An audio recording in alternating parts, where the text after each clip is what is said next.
네, 안녕하세요. 저는 천희경입니다. 저는 경희대학교 병원 감염관리실 팀장으로 근무했었고요. 지금은 대한감염관리 간호사의 자문의사 역을 맡고 있습니다. 오늘 제가 말씀드릴 내용은 손위생에 관련된 내용입니다. 오늘 말씀드릴 내용 순서는 손위생 개요, 손위생 관련 지침, 그리고 손위생 모니터링, 그리고 손위생 증진 프로그램에 대해서 말씀드리도록 하겠습니다. 먼저 손위생 개요인데요. 손위생의 중요성을 말하기 직전에 의료기관 내에서 병원체의 전파 기전에 대해서 말씀드리고자 한다면, 의료진의 손을 중심으로 해서 직접적인 전파, 환자와 환자를 접촉함으로써 전파가 일어날 수 있고요. 또는 환자를 접촉하고 환자의 주변 가구, 물품 이러한 것들을 접촉함으로써 간접적인 접촉 전파가 일어날 수 있고요. 또한 전파 기전으로서는 비말 전파, 비말은 5마이크로보다 큰 비말을 얘기하는데요. 이러한 비말 전파로 인해서 병원체가 전파될 수 있고, 또한 공기 전파, 5마이크로보다 작은 입자인 병원체인 경우에 있어서 공기 전파가 일어날 수 있고, 그 외에 음식이나 물, 약물 등을 통한 수인성 전파가 일어날 수 있습니다. 눈에 보이지 않는 병원체의 특징으로, 병원체가 눈에 잘 보이지는 않죠. 저희가 이제 연구한 그 검사 결과 내용을 하나 이제 보면, MRSA가 짐락된 환자의 복부를 의료진이 진찰을 했습니다. 그러다 보니 그러니까 복부를 컨택을 했죠. 그러고 그 컨택한 손을 알코올 소독하기 직전에 손배양을 했더니 이렇게 균이 자란 모양을 관찰이 되었고요. 이러한 손을 알코올로 손 소독한 후에 다시 배양을 하였더니 균이 자란 것이 하나도 없는 것을 관찰할 수 있었습니다. 또한 환자 주변 환경에는 환자가 있었었고, 환자가 있었던 그 주변 환경에는 환자에게서 나왔던 환자가 갖고 있는 동일한 병원체의 균주들이 이렇게 분포되어 있는 것을 알 수 있습니다. 이러한 병원체들은 환경에서도 생존력이 강한데요. 이 아시노박터 바우마니 같은 경우에 있어서 3일에서 5개월까지, 이 크랩시엘라인 경우에도 2시간에서 30개월까지 생존한다고 되어 있고요. 저희가 많이 알고 있는 MRSA 스타필로코커스 아우레우스인 균주, MRSA를 포함한 스타콜라 아우레우스인 균주인 경우 7개월까지도 살아난다고 합니다. 결론적으로는 그람 포지티브 균주인 경우에는 건조한 환경 표면에서 오랫동안 생존한다고 볼 수 있고요. 그람 네거티브인 균주에 있어서는 그람 포지티브보다 생존력이 길고 습한 환경에서 생존을 더 길게 한다고 보고하고 있습니다.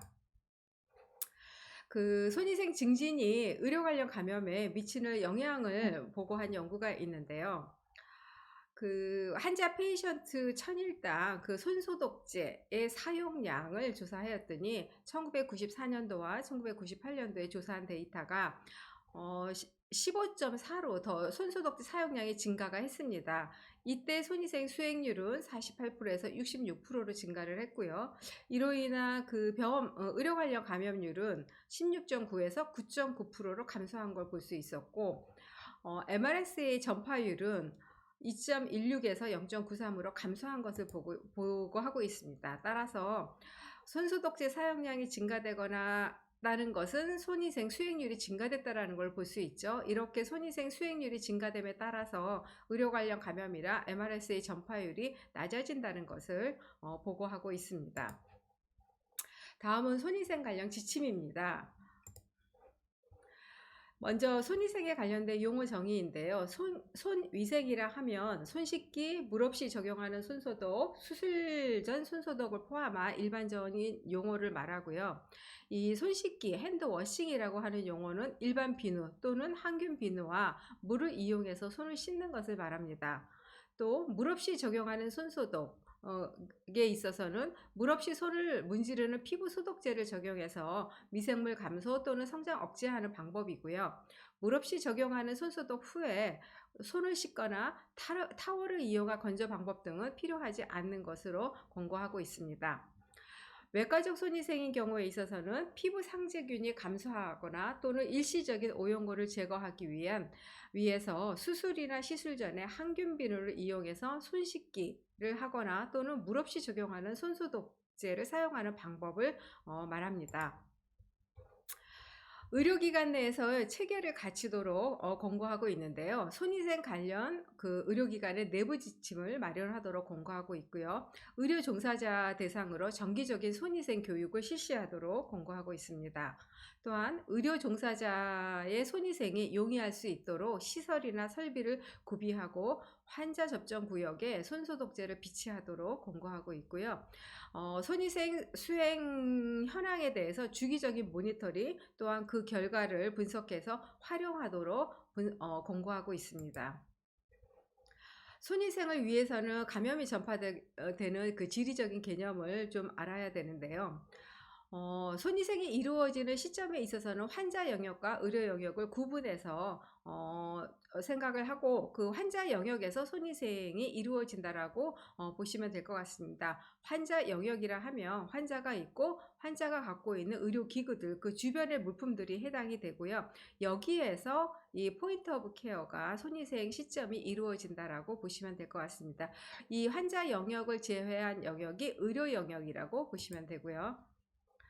손위생 측면에서 이 환자 접종 구역이라고 하는 것은 결국 다시 얘기하면 포인트 오브 케어를 강조하고 있는데요. 이는 환자와 의료진 사이에서 진료나 간호가 일어나는 장소, 결국은 환자 영역 내에서 있는 곳을 말하는 거고요. 이러한 간호나 진료 수행이 일어나는 곳에서 손위생 수행은 필요하다라고 강조를 하고 있는 거고, 따라서 환자 간호나 진료가 행해지는 곳에 손위생 제재가 가까이 있어야 되죠. 팔이 닿을 정도면 좋겠고요. 이러한 것들을 가까이에 있어서 쉽게 접근할 수 있어야 한다는 내용이고요. 이러한 손위생 제재는 환자 영역을 떠나지 않고 사용할 수 있어야 합니다. 손위생 시점인데 손위생을 해야 되는 상황에 손위생 제재를 사용하기 위해서 환자 영역을 떠나면 안 되겠죠. 그래서 손위생 제재는 가능한 한 환자 영역을 떠나지 않고 사용할 수 있도록 비치가 되어야 하고, 손위생이 필요한 5가지 순간에 의료진이 빠르고 쉽게 손위생을 수행할 수 있도록 해야 합니다. 이러한 포인트 오브 케어에서 알코올 제제는 알코올 제제를 이용해서 손위생을 하는 것은 의료진이 알코올 제제를 가지고 다니는 것, 또한 진료나 간호가 이루어지는 그 장소 곳곳에 알코올 제제를 비치하는 것으로도 가능하다고 말씀드릴 수 있습니다. 손위생이 필요한 상황인데요. 다음의 상황에서는 매번 손위생을 하도록 권고를 하고 있습니다. 환자 접촉 전후, 그리고 치료적 행위, 결국 시술 같은 그러한 치수적 시술이 이루어지는 그 시행을 하기 전에, 그리고 한 환자에 있어서도 오염된 신체 부위에서 다른 부위를 접촉하기 전에, 또한 치료적 행위나 체액에 노출될 가능성이 있는 행위 이후에, 또 환자의 주변 환경 접촉 후, 장갑을 벗은 후에, 취약이나 음식 준비를 하기 전에 매번 손위생을 하도록 권고를 하고 있습니다. WHO에서 제시하는 손위생이 필요한 순간은 5가지 시점으로 말하고 있습니다. 앞의 내용을 다 포함하여 같이 보셔도 될 것 같고요. 먼저 첫 번째, 환자 접촉 전. 두 번째, 청결 무균 처치 전. 세 번째, 체액 노출 위험 후. 네 번째, 환자 접촉 후. 5번째, 환자 주변 접촉 후에 손위생을 하도록 이 5가지의 시점을 권고하고 있습니다. 먼저 환자 접촉 전에 해당되는 내용입니다. 환자 접촉 전에 손위생을 하도록 권고하고 있는데요. 이것은 환자에게 다가갈 때 환자를 접촉하기 전에 손위생을 한다라는 얘기이고요. 이것은 의료 종사자의 손에 있는 회로운 병원체가 환자에게 전파되는 것을 예방하기 위함입니다. 따라서 환자 보호가 목적이고요. 예시를 들자면 손위생이 필요한 전 상황을 예를 들어 의료진이 병실에 들어와 카트를 밀어서 커트를 끌어당겼습니다. 뭔가 환자 주변 환경을 접촉한 거죠. 그런데 환자를 이제 그 이후에 접촉을 해야 되는 상황이 돼서 손위생을 수행을 합니다. 환자 접촉 전에 손위생을 수행을 했고, 그 다음 의료진은 다시 그 환자의 그 침대 옆 환자 주변의 물품들, 테이블을 가까이 옮긴다던가 이런 주변 환경을 접촉하고 환자를 접촉합니다. 환자 악수를 함으로써 접촉을 합니다. 또는 악수를 먼저 하고 환자의 주변 환경을 접촉할 수 있습니다. 그래서 일단 환자 접촉 전에 손위생을 수행을 했다라면 환자 영역에서 환자의 주변 환경 접촉 후 환자를 접촉하고 하는 행위에 있어서 그 환자 환경을 먼저 접촉하고 또 환자 악수하기 전에 손위생을 하고 하지는 않아도 된다는 내용을 포함하고 있는 겁니다. 따라서 환경 접촉하고 환자를 접촉하거나 또는 환자를 접촉하고 또 환경을 접촉하거나 반복해서 환자 환경 내에서 환자 영역 내에서 단순한 접촉이 지속적으로 발생할 때 손위생 반복은 필요 없다라는 내용을 말씀드리고 있습니다. 다음은 청결 무균 처치 전에 해당되는 내용입니다. 여기는 감염의 위험이 높은 크리티컬 사이트를 접근하기 전에 손을 씻는다라는 내용이고요. 이것은 환자에게 존재하는 균 또는 새로운 병원체가 환자의 몸으로 들어가는 것에 대해서 환자를 보호하기 위함으로 보시면 되고요. 예시를 들자면 의료진이 체열을 준비한 후에 팔에 토니켓을 묶었습니다. 체열을 하기 위해서. 그리고 체열을 하는 것은 청결 무균 처치 전에 해당이 되기 때문에 손위생을 수행하게 됩니다. 그 이후 손위생을 수행한 후에 장갑을 착용하고 혈관 내 바늘을 삽입하게 되죠. 청결 무균 처치를 하게 되는 것입니다. 따라서 이것은 청결 무균 처치 전에 해당되는 내용이고요. 이것은 어떠한 그 의료 종사자도 위의 지침을 수행을 할 것을 권고하고 있는 내용입니다. 다음은 체액 노출 위험 행위 후에 해당되는 내용인데요. 이것은 체액 노출 위험이 있는 행위를 끝내자마자 손을 씻는다라는 내용이고 장갑을 벗은 후에도 마찬가지로 적용돼야 되는 권고사항이고요. 이의 목적은 해로운 병원체가 의료 종사자와 의료 환경을 보호하기 위한 내용으로 보시면 되겠습니다. 시나리오를 보자면 환자가 하고 있는 병기를 치우고 오염된 시트를 교환했습니다. 교환한 시트를 햄퍼에 넣고 장갑도 벗었어요. 그 다음에 손위생을 수행하고 환자를 접촉해서 환자를 보조한다던가 아니면 환자의 주변 환경을 만진다던가 이러한 행위들을 할 수 있는 거죠. 그래서 그 의료 종사자들은 치액이나 오염 기구, 의료 폐기물들을 다룰 때 이와 같은 지침들을 수행을 고려하기를 권고하고 있습니다. 환자 접촉 후에 손위생을 하도록 권고하고 있는데요. 이는 환자와 환자 주변을 접촉한 후에 환자 옆을 떠날 때 손을 씻도록 권고하고 있는 내용이고, 이것은 그 해로운 병원체가 의료 종사자와 의료 환경을 보호하기 위함으로 보시면 됩니다. 시나리오를 보자면 환자가 침대에 누울 수 있도록 도와주게 됩니다. 이것은 이제 환자를 접촉하게 되는 거죠. 그리고 손위생을 수행합니다. 이거는 환자 접촉 후에 손위생을 수행하게 되는 거죠. 그리고 나서 뭐 전화를 받는다던가 하는 행위를 할 수 있습니다. 그래서 환자 영역을 떠나기 전에 주변 환경 물품을 접촉하기 전에 손을 씻는 것은 환자 접촉 후에 손위생을 하는 것으로 해당해 4번에 해당되는 내용으로 보시면 됩니다. 환자 주변 환경 접촉 후에 손위생을 하도록 권고를 하고 있는데요.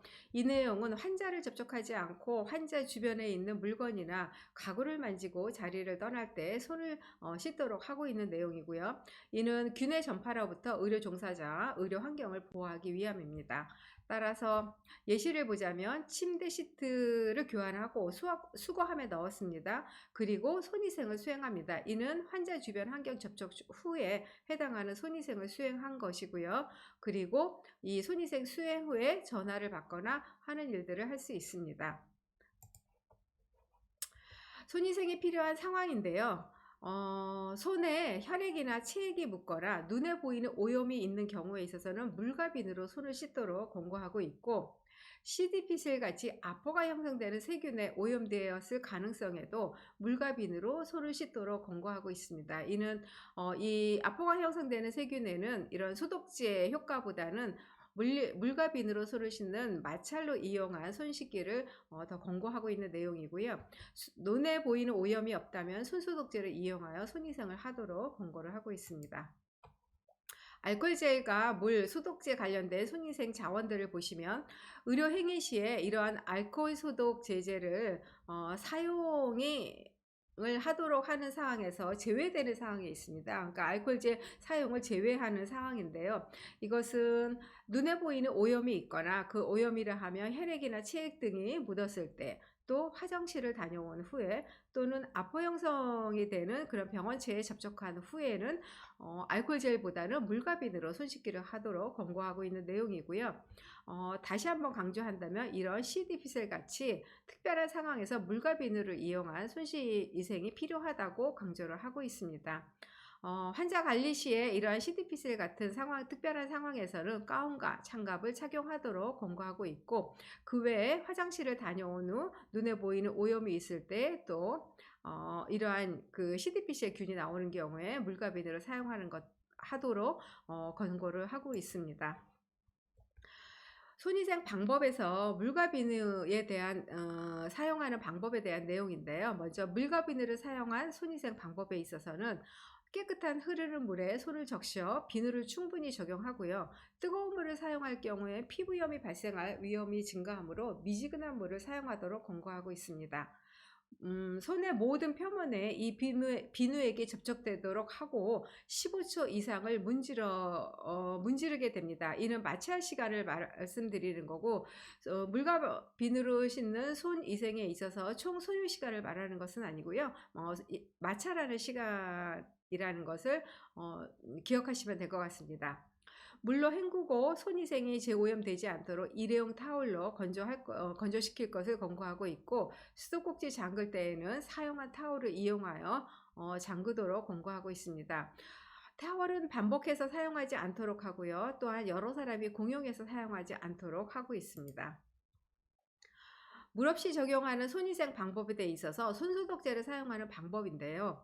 손이 마른 상태에서 손소독제를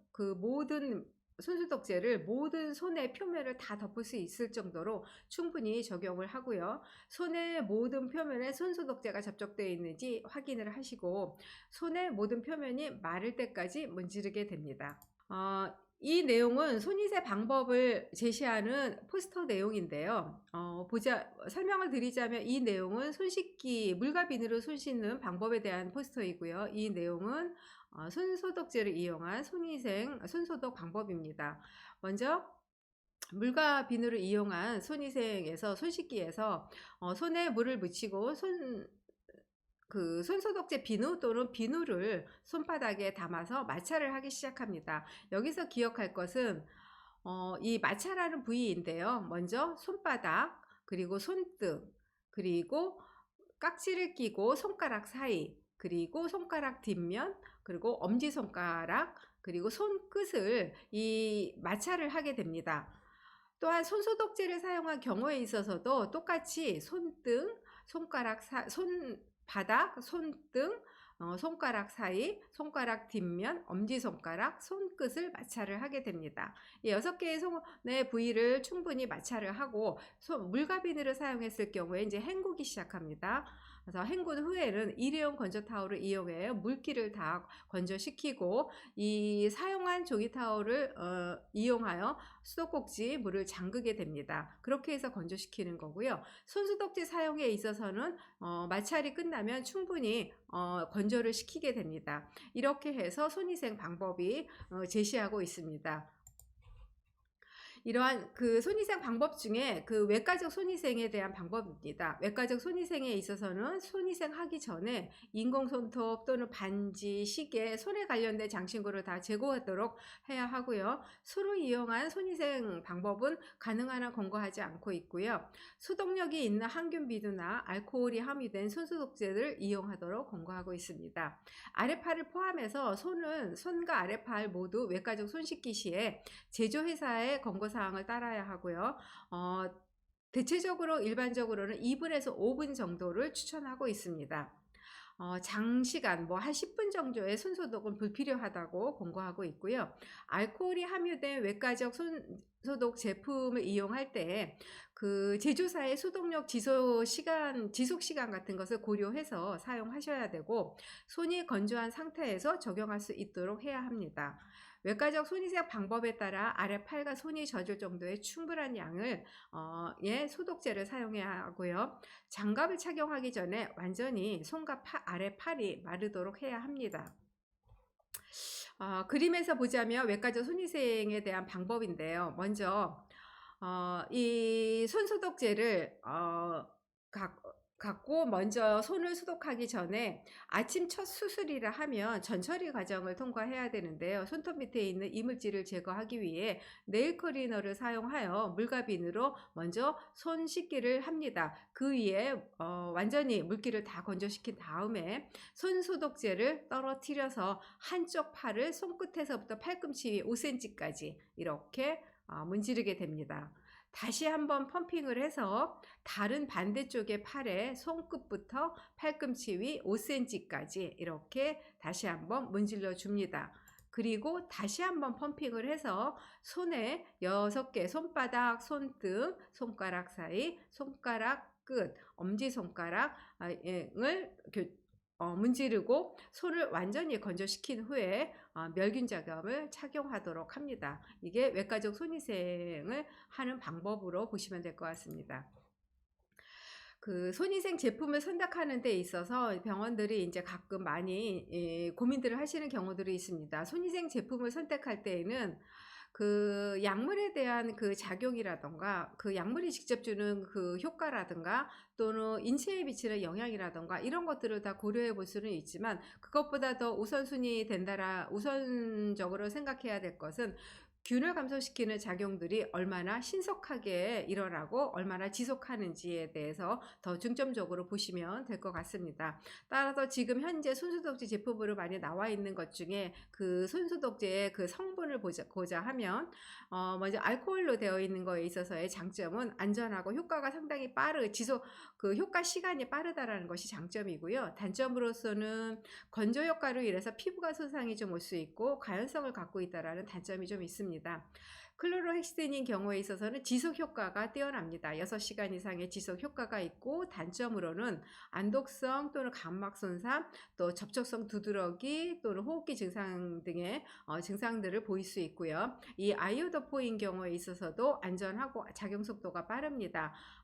단점으로는 피부 자극이나 손상이 가능할 수 있고요. 알러지 반응이 유발시킬 수 있습니다. 다음은 피부 관리에 대한 지침 내용인데요. 접촉성 피부염 또는 피부 손상의 위험을 감소시킬 수 있는 관리 방법에 따라 직원들에게 그 정보를 제공해 주어야 되고요. 손의 건조나 자극을 최소화하기 위해서 로션이나 크림을 사용하도록 권고하고 있고, 의료기관에서들은 또 의료 종사자들이 이러한 것들을 사용할 수 있도록 제공하는 것도 필요하다고 볼 수 있겠습니다. 또한 환자와 직접 접촉하는 직원은 손톱을 짧게 유지해야 되고 인조 손톱 사용은 금지해야 될 것으로 권고하고 있고요. 이 손톱 같은 데에서는 이 그람 네가티브 박실라리 같은 병원체 균주들이 발생을 하기 때문에 가능한 한 손톱을 짧게 유지하도록 권고를 하고 있습니다. 또한 물과 비누로 손을 씻고 추가적으로 또 물 없이 적용하는 손소독제를 더해서 적용할 필요는 없다라고 권고를 하고 있습니다. 장갑 착용 시의 손위생인데요. 장갑 착용이 손위생을 대체할 수는 없고, 장갑을 착용했다 하더라도 손위생이 필요한 시점이 되면 손위생을 수행하도록 권고를 하고 있습니다. 혈액이나 체액 등에 노출돼 위험이 있거나 손상이 있는 피부와 접촉했을 경우 장갑을 착용하도록 권고하고 있는 거고요. 장갑을 착용할 시에는 사용 직후 바로 벗고, 또한 매 환자마다 장갑 교체는 당연히 해야 되는 것으로 권고하고 있습니다. 동일한 환자에서도 오염된 부위로부터 다른 부위, 손상된 피부나 점막 또는 의료기구들을 포함해서 다른 부위를 접촉하게 될 경우라면 장갑을 교체하거나 벗도록 권고를 하고 있습니다. 상황별로 장갑 착용에 대한 기준인데요. 외과적 시술이나 치수적인 시술, 뭐 정맥 내 주사 이러한 행위를 의료 행위를 하게 될 경우에는 멸균 장갑을 착용하도록 권고를 하고 있고, 혈액체의 분비물, 배설물 이러한 오염된 물품을 접촉할 우려가 있을 경우에는 청결 장갑을 착용하도록 권고하고 있고요. 혈액 체액 및 오염된 환경에 노출될 위험이 적다라고 생각이 되면 장갑은 불필요하다고 권고하고 있습니다. 하지만 접촉주의 환자인 경우에 있어서는 이러한 혈액 체액을 접촉하지 않는 경우라 하더라도 장갑 착용을 하도록 권고를 하고 있습니다. 손위생과 장갑 착용에 대한 내용인데요. 장갑 착용이 요구되는 상황에서 손위생이 필요한 시점이 동시에 발생을 하게 됩니다. 그래서 장갑 착용 직전 이러한 경우에 있어서는 보통 환자 접촉 전이나 청결 무균 처치 전에 해당되는 내용으로 손위생이 필요한 시점에 손위생을 해야 되는데 장갑을 착용하게 되는 경우이죠. 그래서 그 경우에는 청결 장갑을 착용하던 멸균 장갑을 착용하던 손위생을 하고 장갑을 착용하도록 권고를 하고 있는 거고요. 장갑을 벗은 후에 체액 노출 위험 후나 환자 접촉 후 또는 주변 환경 접촉 후에 장갑을 벗고 나서는 손위생을 하도록 권고를 하고 있는 내용입니다. 다음은 손위생 모니터링에 관련된 내용입니다. 손위생 모니터링을 언제 할 것이냐, 어떤 방법으로 할 것이냐라는 내용인데요.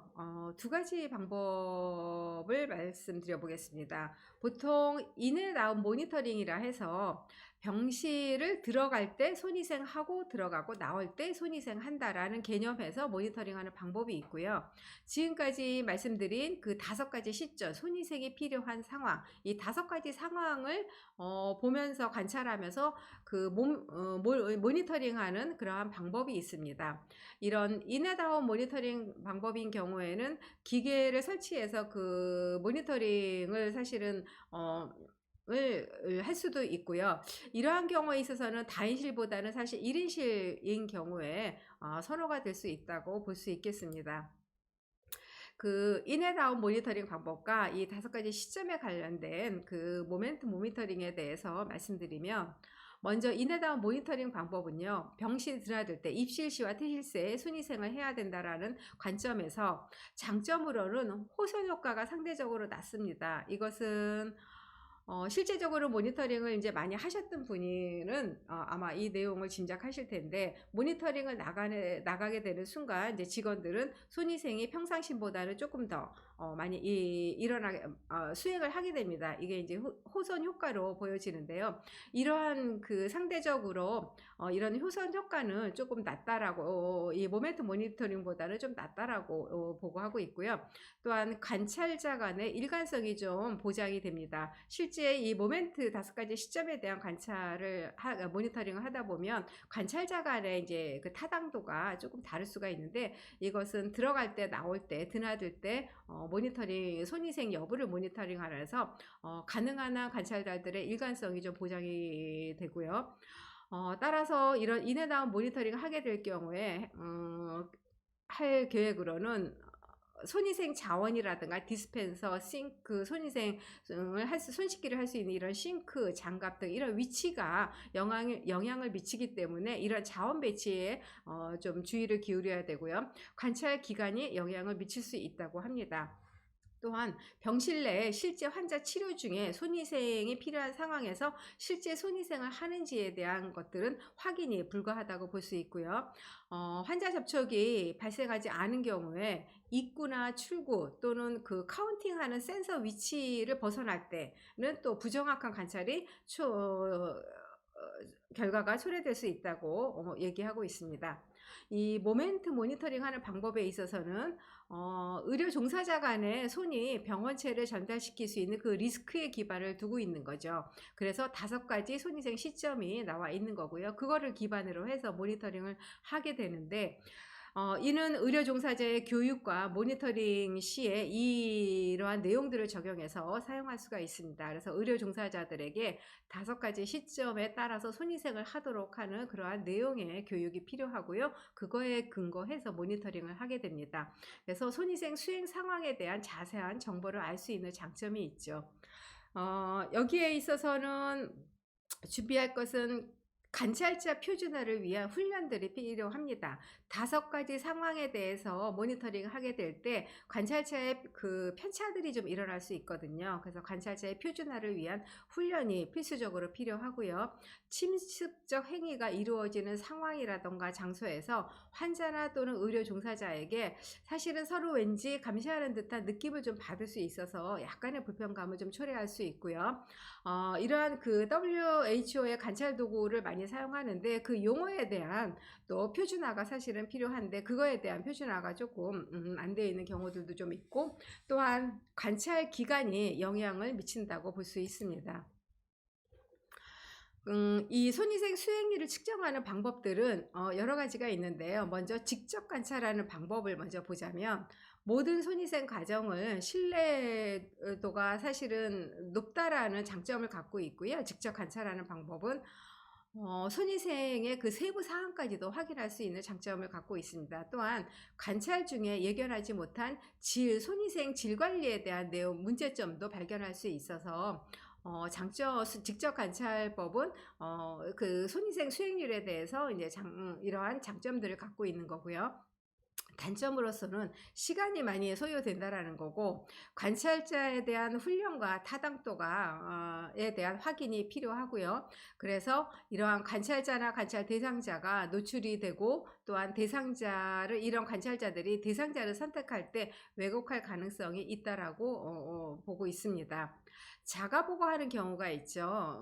의료 종사자들이 본인의 수행률을 자가 보고하는 경우인데요. 이 부분에 있어서는 비용이 적게 소요되는 반면 실제 이용 본인의 손위생 수행률보다 좀 과장될 수 있고 신뢰도가 좀 떨어지는 다고 볼 수 있습니다. 또한 환자에 의해서 관찰되는 건데요. 환자가 의료진들이 얼마나 손위생을 수행하고 본인들을 접촉하고 의료행위를 하는지에 대해서 환자에 의한 관찰 방법인데, 마찬가지로 비용이 적게 소요는 되나 환자와 의료 종사자 간의 부정적인 관계를 형성할 수 있고 신뢰도와 타당도에 문제가 좀 있을 수 있습니다. 손위생 제품의 사용량을 확인하는 경우입니다. 손소독제 사용량을 조사한다던가 해서 간접적으로 이 손위생 수행률을 측정하는 방법인데요. 마찬가지로 비용이 적게 들기는 장점은 있으나 전반적인 손위생 활동을 반영할 수는 없고요. 환자 일수나 업무량 측정을 분모로 해서 사용하며 타당도를 조금 증가시킬 수 있다고 합니다. 단점으로는 손위생에 필요한 양을 산정하지 못하는 경우들도 있고요. 손위생 소요 시간에 대한 정보를 볼 수가 없고 장시간 보관되어 있는 경우들이 있습니다. 이런 경우에는 손소독제가 이제 장시간 보관되어 있으면 사실 이 사용량을 갖고 조사하는 경우에 있어서 타당도가 좀 떨어질 수 있고요. 환자나 방문객에 의해서 이 손소독제 사용이 증가할 수 있고 병원 직원이나 다른 개인의 사용을 구별하기 좀 어려운 부분들도 있습니다. 자동 모니터하는 방법인데요. 이것은 관찰자에 의해서 빗돌림을 제거할 수 있는 장점은 있고 손위생 행위와 감염 위험에 대한 세부적인 정보도 알 수 있다고 합니다.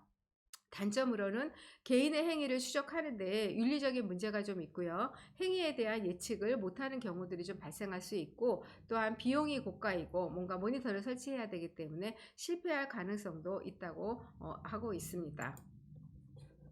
의료기관의 손위생 수행률을 측정을 하는 데 있어서 예시입니다. 수행률 측정하는데 병원에서 그 다양하게 각 부서에 누군가를 지정해서 손위생 수행 모니터링을 하거나 아니면 모니터링만 하는 풀타임 직원을 선정해서 하거나 하는 방법들을 사용하시고, 또는 감염관리실에서 전담자가 하는 경우들도 있습니다. 여기에서 각 부서에서 그 비밀 관찰자를 지정해서 하는 경우와 풀타임 직원을 지정해서 하는 경우, 2가지 경우를 예시로 말씀드려 보겠습니다. 먼저 손위생 모니터링하는 수행의 인력이 있어서 그 각 부서마다 비밀 관찰자를 지정해서 선택해서 하는 방법인데요. 그 부서 관리자가 비밀 관찰자를 선택하고요. 감염관리실에서는 그 손위생 모니터링의 방법에 대한 교육을 하셔야 됩니다. 그리고 비밀 관찰자는 정해진 교육 전에 손위생 모니터링을 하지 않아야 되고요. 풀타임 직원인 경우에 있어서는 관리자 등 감염관리 전담자가 풀타임 직원을 고용해서 교육하는 방법입니다. 모니터링 항목으로는 손위생 그 비밀 관찰자가 각 부서에서의 비밀 관찰자가 시행을 하게 된다면 손위생 행위 의료 제공자 그룹이라든가 그러니까 의사의 그룹, 간호사 그룹, 뭐 다른 기타 그런 의료 제공자의 그룹별 손위생 수행률 또 손소독의 종류 이런 것을 구분하여 수행률을 측정할 수 있고요. 수행 인력 따라서 그 손위생 관리팀이 손위생 모니터링 도구를 관리하게 됩니다. 풀타임 직원에 있어서는 손위생 방법을 추가해서 모니터링 할 수 있고요. 손위생이 필요한 5가지 상황 또는 손위생 방법 이를 모니터링 할 수 있고 이러한 모니터링 도구는 손위생 관리팀이 관리할 수 있습니다. 손위생 방법이나 적응증에 관해서 말씀드리면 비밀 관찰자를 지정했을 경우에는 지정된 부서에서 주일에 1시간 정도 이거는 지금 다 예시를 들여서 말씀드리고 있는 내용입니다. 이것은 다른 업무와 동시에 진행해서는 안 되고요. 모니터링 하는 시간만 1시간 정하셨다면 1시간은 오로지 모니터링만 할 수 있게 하도록 하고 있는 내용이고요. 정해진 양식을 사용해서 모니터링 하게 해야 되고 부서에 모니터링을 했더라면 그 감염관리 담당자에게 보고하도록 하는 내용입니다. 따라서 비밀 관찰자는 정기적으로 지정을 해야 하고요. 풀타임 직원인 경우에 있어서는 모니터링만 풀타임 수행하는 경우죠. 따라서 모니터링은 풀타임 하되 그 장소를 순환으로 실시하고 있는 거고요. 업무 시간이나 일자 상관없이 모두 손위생 모니터링을 수행하게 됩니다. 그래서 풀타임 직접적인 관찰자가 그 수행 인력으로 배치가 되는 거고요. 자료 분석의 방법에 있어도 비밀 관찰자이던 풀타임 직원이 했던 관찰한 장소와 그 기관에서의 손위생, 그 의료기관 전체의 손위생 수행률을 내게 되는 거고, 감염관리 실무자나 그 질관리 부서의 자료 분석 담당자가 엑셀이나 여러 가지 그 자료로서 그 도표화해서 자료를 분석하게 됩니다. 의료진 보고 또는 직원과의 공유의 상황에서는 각 부서별 월별 보고라든가 또 부서 게시판에 게시한다던가 하는 내용으로 공유할 수 있고요. 또한 그 부서 관리자나 지정 담당자 등을 정해서 그 공유하는 그런 수행 인력을 담당하게 할 수도 있습니다. 모니터링에 대한 타당도 방법으로는 비밀 관찰자를 지정했을 경우에 관찰자는 교육 후 실제 모니터링 수행 전에 타당도를 좀 확인해야 되고요. 교육 시에 교육 시에 교육자가 이 타당도를 확인하는 것이 좋다고 볼 수 있습니다. 그러니까 모니터링 풀타임 그 수행자인 경우에 있어서는 관찰자가 신뢰도를 확인하기 위해서 그 분기당 뭐 1회 정도 관찰자들과 그 감염관리 전문가를 포함하여 그 전문가들과 라운딩을 해서 이런 표준화 시키기 위한 이제 작업들을 하는 거죠. 따라서 그 지정 감염관리 전문가가 이러한 그 라운딩을 이행할 수 있도록 하는 것들도 필요하다고 보시면 될 것 같습니다. 이러한 것은 그 병원의 기관 특성에 따라 부서별로 비밀 관찰자를 지정했다라고 하면 이제 그 내용에 따라서 진행하는 그 방법을 조금 예시로 제시한 것이니까 참고하시면 될 것 같고요. 풀타임을 지정해서 운영을 하신다라고 하면 풀타임에 대한 그 계획과 수행 인력에 대한 내용을 제시한 내용으로 예시이기 때문에 참고하시면 될 것 같습니다. 다음은 수행도 하는 데 있어서 이제 기록지가 필요하죠. 그래서 많은 병원에서 WHO의 이 관찰 기록지를 많이 사용하고 있습니다. WHO에서 제시하는 이 관찰 기록지에 대한 내용을 보면 여기에서 강조하고 있는 내용은 그 손위생 그 시점과 이유에 대한 정의를 포함해서 말하고 있는데요. 여기서 제시하는 시점, 이 opportunity라고 하는 것은 손위생이 필요한 이유에 대한 수인 거고요. 이 이유, indication이라 하는 것은 손위생이 필요한 이유, 5가지 상황, 5가지 그 손위생이 필요한 무브먼트, 그 내용이 인디케이션에 포함이 된다라고 보시면 됩니다. 이 인디케이션은 한 번에 한 개일 수도 있고 여러 개일 수도 있습니다. 다시 말씀드리자면 한 번의 시점에 한 번의 오퍼튜니티 안에 적어도 하나 이상의 인디케이션이 포함될 수 있고요. 다시 말씀드린다면 여러 번의 인디케이션이 하나의 시점일 수도 있다는 얘기입니다. 이 관찰 기록지 내용에 이 오퍼튜니티 하나 안에 인디케이션이 여러 개 포함이 될 수 있다라는 내용입니다. 한 번에 손위생이 이루어졌다 하더라도 그 손위생이 필요한 그 시점은 여러 중복돼서 하나 이상이 일어날 수 있다는 얘기를 하고 있습니다. 조금 더 자세히 말씀드리자면 이 내용에서 보면 이거는 인디케이션에 대한 내용이고요. 오퍼튜니티에 대한 내용인데 9개의 인디케이션이 이제 상황이 됐고 실제 여기에서의 오퍼튜니티는 6개의 오퍼튜니티 시점이 일어났습니다. 6개의 오퍼튜니티를 계산하는데 실제적으로 1번과 4번과 6번에 있어서는 그 하나의 오퍼튜니티 안에 2개의 인디케이션들을 포함하고 있죠. 그러한 상황들이 발생할 수 있습니다. 이것은 실제 모니터링을 시행하신 분이라면 아마 이 내용이 어떤 내용인지를 아마 이해하실 것 같고요. 앞으로 모니터링을 시행하게 된다라면 모니터링 시에 이제 이러한 내용들이 조금 발생할 수 있기 때문에 좀 이 내용을 참조해서 보시면 될 것 같습니다. 1번과 4번과 6번 3개의 오퍼튜니티와 연결된 그 손위생인데요. 실제 손위생은 지금 1번, 2번, 3번, 4번 까맣게 표시된 것이 손위생을 한 것이고 이때 하얗게 표시된 화살표는 손위생을 해야 되는데 손위생을 시행하지 않은 것으로 보시면 될 것 같습니다. 그래서 이 3개의 오퍼튜니티 안에 4번의 손위생이 지금 일어난 상황이고요. 이 중에서 한 가지의 손위생 지금 수행했는데 이것은 실제적으로 오퍼튜니티와 연결된 손위생이 아닌 경우가 발생할 수 있습니다. 따라서 이 3개의 손위생, 미생물인 경우에, 그러니까 미시행인 경우에 3개의 손위생을 해야 되는데 미시행한 경우이거든요. 이 경우에 있어서는 오퍼튜니티와 손위생을 해야 되는 오퍼튜니티에 손위생을 하지 않은 걸로 관찰이 되는 것입니다. 그래서 따라서 가끔 저희가 손위생 수행을 모니터링해서 이제 분석 결과를 부서나 개인별로 피드백을 드릴 때 나는 분명히 손위생을 충분히 했는데 모니터링 결과가 이상하다 라고 말씀하시는 경우들이 있습니다. 그 경우에 있어서는 실제 손위생을 해야 되는 이런 오퍼튜니티와 인디케이션 내에서 손위생을 시행한 게 아니라 사실은 이렇게 불필요한 손위생을 시행했을 경우를 가 있기 때문이거든요. 그래서 실제 이러한 경우들은 손위생 수행일에 포함이 되지를 않습니다. 그래서 본인들이 위생을 시행한 숫자보다 실제적으로 덜 카운트가 될 수 있기 때문에 실제 의료 종사자들에게 손위생을 적절한 시점에 맞추어서 할 수 있도록 이러한 손위생 시점에 관련돼서 교육하는 것들이 중요하다고 볼 수 있고 모니터링 하시는 분들도 이 내용을 정확히 알고 모니터링 하시도록 이러한 그 모니터링 교육이 지속적으로 필요하다고 볼 수 있습니다.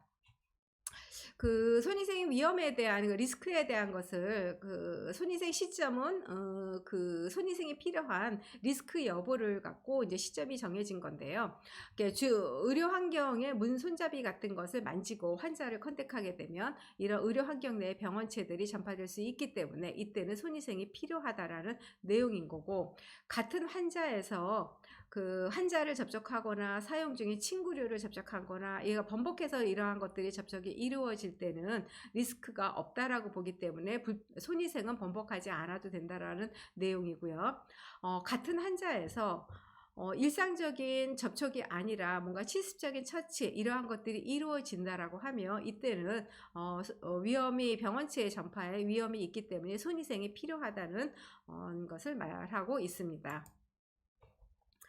이 한 가지 시점에 그 한 번의 손위생이 한 가지 오퍼튜니티 이 한 가지 시점에 2개의 인디케이션이 생기는 경우입니다. 2개의 이유가 생기는 상황인데요.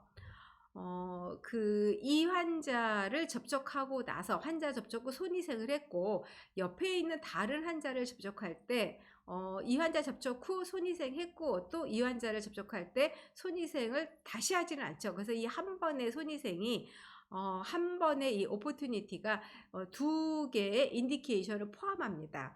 그래서 이 내용은 이제 모니터링 할 때 병원 국가마다 또 병원마다 이러한 것들을 적용하는 데 있어서 조금씩 좀 이 관찰하는 지침, 관찰하는 방법이 조금씩 달라질 수 있습니다.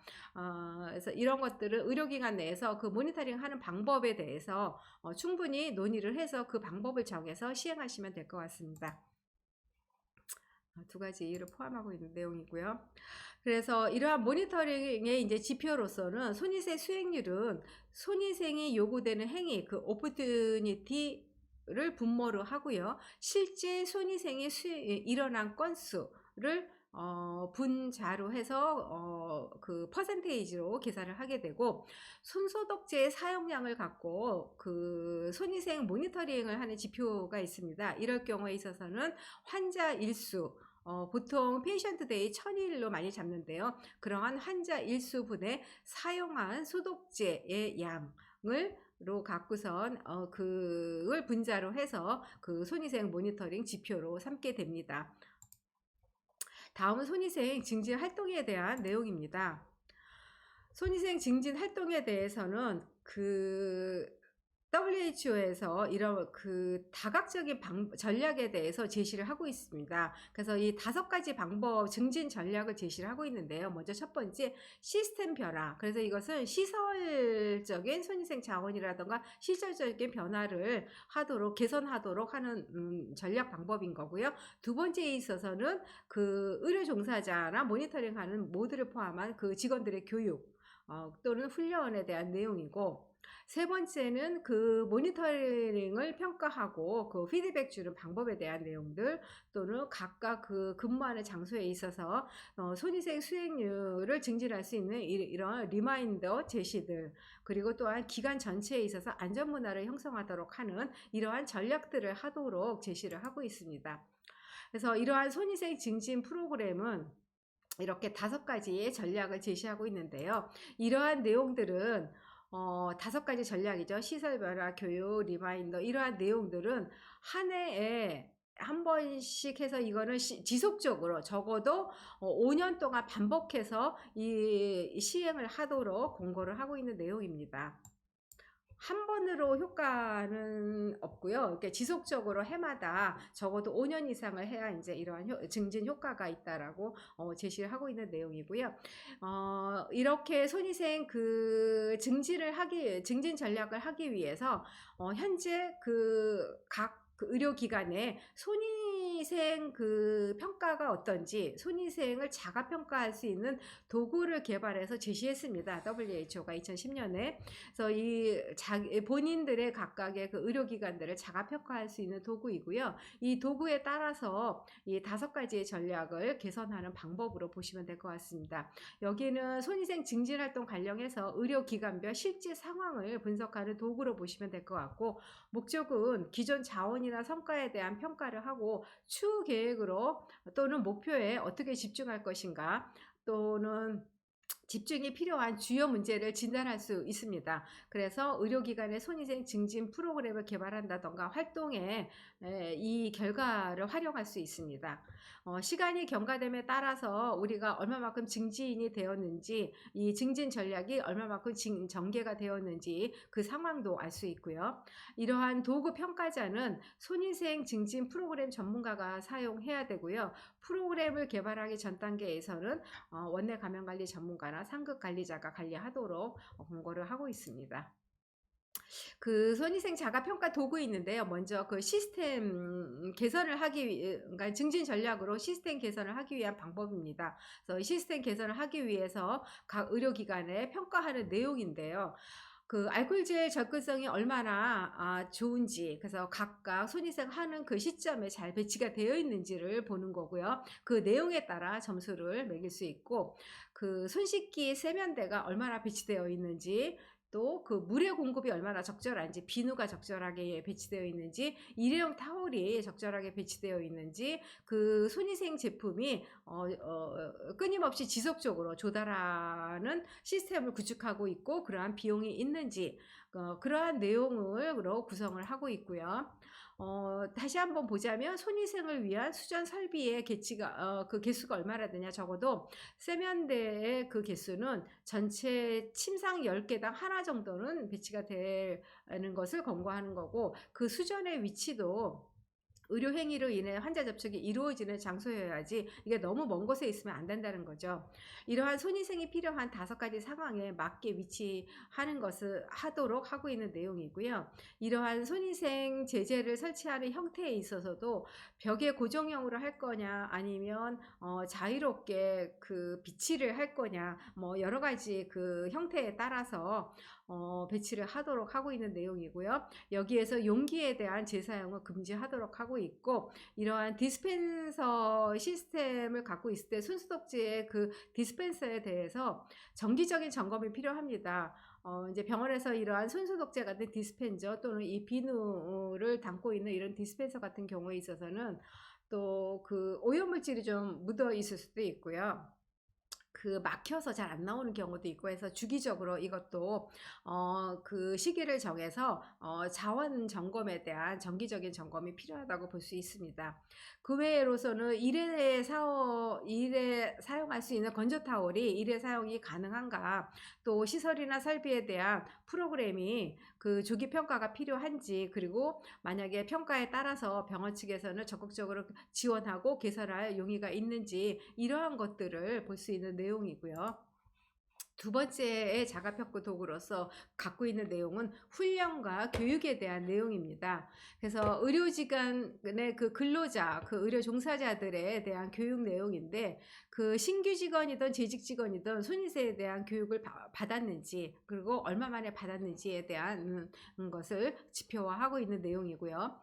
또 그 손위생 교육을 받았다라고 하면 교육 이수를 확인할 수 있는지, 그리고 그 WHO에서 제시하는 그 이런 손위생 관련된 이런 가이드라인 같은 것들이 적절하게 비치가 되어 있는지를 말하고 있는 거고, 또한 이런 교육 프로그램에 대한 트레이너 역할을 할 수 있는 적절한 전문가가 있는지, 그리고 관찰자가 훈련되고 검증이 된 그런 이 손위생 모니터링을 하는 사람이 있는지, 또 이러한 교육에 관련 예산이 편성되어 있는지, 이러한 내용들의 평가 도구 내용으로 갖고 있습니다. 다시 한번 강조드리자면 손위생 교육 프로그램에 있어서는 손위생 증진을 위해서 직원의 행동 변화를 유지하기 위한 것이고, 또한 그 손위생 증진을 유도하고 유지하기 위한 것으로 보시면 될 것 같고요. 내용은 올바른 손위생의 절차라든가 손위생이 필요한 5가지 상황을 포함하고 있는 것이고, 그 내용을 포함해서 교육의 내용으로 포함하고요. 대상은 신규 직원과 기존 직원을 포함하게 됩니다. 손위생 교육을 세분화한다라면 손위생 트레이너에 있어서는 감염관리 지식이라든가 교육 기법, 실제 의료 행위에 대한 지식들을 지속적으로 교육받아야 되고요. 손위생 수행하는 관찰자에 있어서 모니터링 하시는 관찰자에 있어서는 손위생이 필요한 상황에 따른 손위생 적응증 또는 수행도, 그래서 수행도를 평가하기 전에 그 관찰자에 대한 그 적절한 테스트를 통해서 확인하는 과정들이 필요하다고 볼 수 있습니다. 의료 종사자 대상으로는 의료기관 내 미생물 정파라든가 손위생 적응증, 시점, 방법, 이런 거에 대한 교육을 하도록 권고를 하고 있습니다. 다음에 자가평가 도구로서는 평가와 피드백에 관련된 평가 도구의 내용으로는 그 매년 사용하는 이런 손위생 자원이 얼마나 이제 그런 손위생 그 자원에 대한 가용성을 평가하는지, 그리고 매년 그 직원 대상으로 해서 이러한 지식들이 손위생 방법이라든가 손위생 언제 해야 되는 그 시점이라든가 이런 내용들에 대해서 지식을 평가하는지, 그리고 손위생 수행에 대한 수행률을 할 때 직접적인 관찰 외에도 간접적인 모니터링, 손소독제 사용량이라든가 이러한 내용들을 간접적으로 모니터링 하는지, 뭐 그러한 내용들을 포함하고 있고요. 또한 피드백을 즉각적인 피드백을 하는지 주기적으로 시간을 정해서 대해서 분석해서 주기적인 그런 그 피드백을 하는지, 또한 그 피드백은 직원들뿐만 아니라 경영진까지도 포함해서 하는지, 이러한 내용들을 포함하고 있습니다. WH에서 모니터링 및 피드백에 대한 공고 지표는 직접 관찰을 통한 손위생 수익률이냐, 그리고 손위생을 위한 시설 설비 내용들, 그리고 의료 관련 감염과 손위생에 대한 의료진의 인지도, 그리고 비누와 알코올 손소독제 그 조사, 그리고 지속적인 프로그램 운영을 위해서 지속적으로 모니터링과 피드백이 필요하다고 강조하고 있는 내용이고요.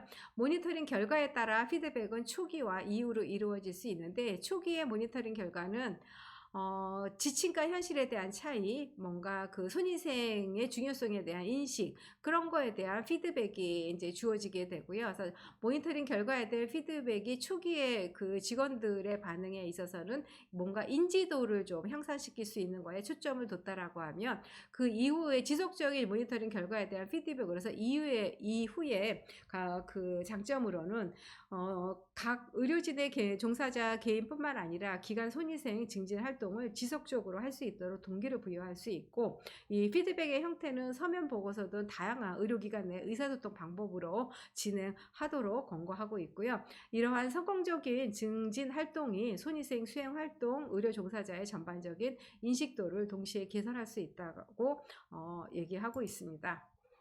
다음은 리마인더에 대한 평가 도구인데요.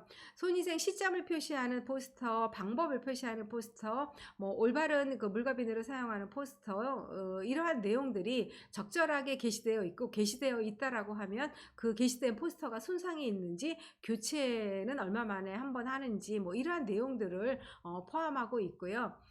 이 리플렛이 어느 범위의 의료기관 내 범위까지 포함이 되어 배치가 되어 있는지를 평가하는 내용으로 되어 있습니다.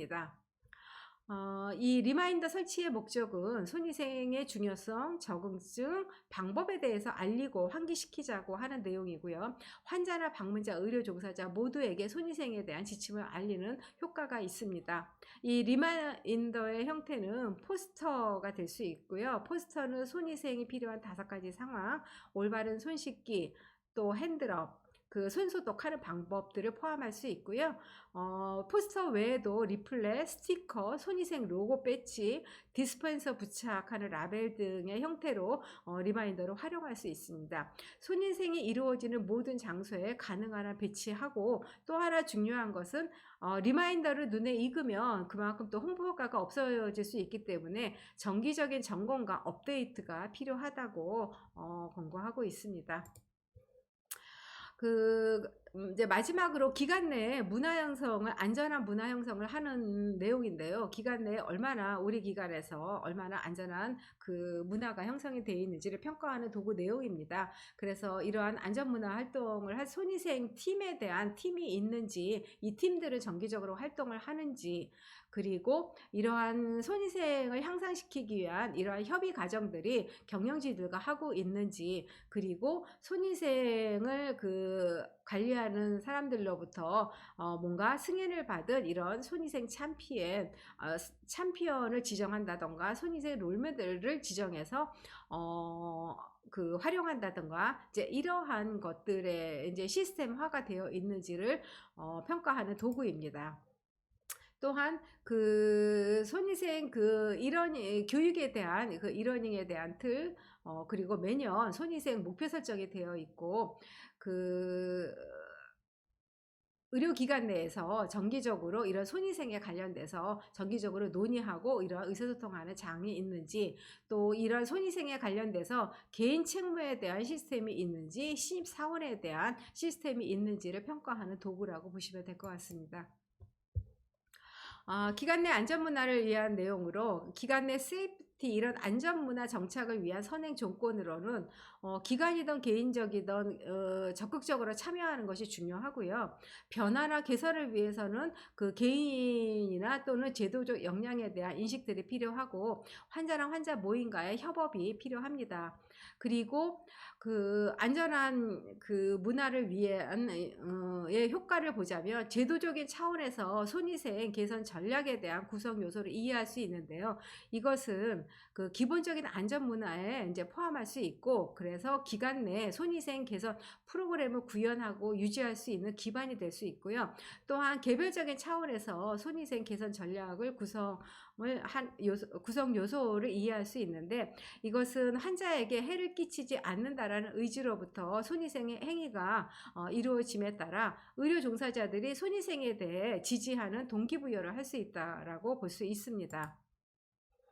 결론적으로 말씀드리자면 의료 종사자의 손은 환자의 분비물에 직접 노출이 되거나 아니면 오염된 환경으로부터 간접적인 접촉으로 인해서 병원군에 오염이 되고요. 이러한 오염된 손은 다른 환자나 다른 동료에게 병원균이 전파가 되거나 의료 관련 감염이 발생하고 또는 감염 유행이 발생할 수 있습니다. 손위생은 병원균 전파를 차단하기 위해 효과적인 방법으로 알려져 있고요. 따라서 의료기관은 건강에 따른 손위생 그 규정 또는 정책을 마련해야 하고, 손위생 수행을 위해 의료 종사자들을 지속적으로 교육하고 훈련하는 것들이 필요하다고 볼 수 있습니다. 이러한 지속적인 손위생 모니터링과 피드백으로 의료 종사자의 손위생에 대한 인지도를 향상시키고 수행도를 증진시킬 수 있다라고 얘기하고 있고요. 의료기관은 이러한 손위생 증진 전략을 시설을 포함한 이러한 손위생 증진 전략을 지속적으로 운영하는 것들이 필요하다고 볼 수 있습니다. 네, 손위생에 관련된 내용은 여기까지입니다. 이상입니다. 감사합니다.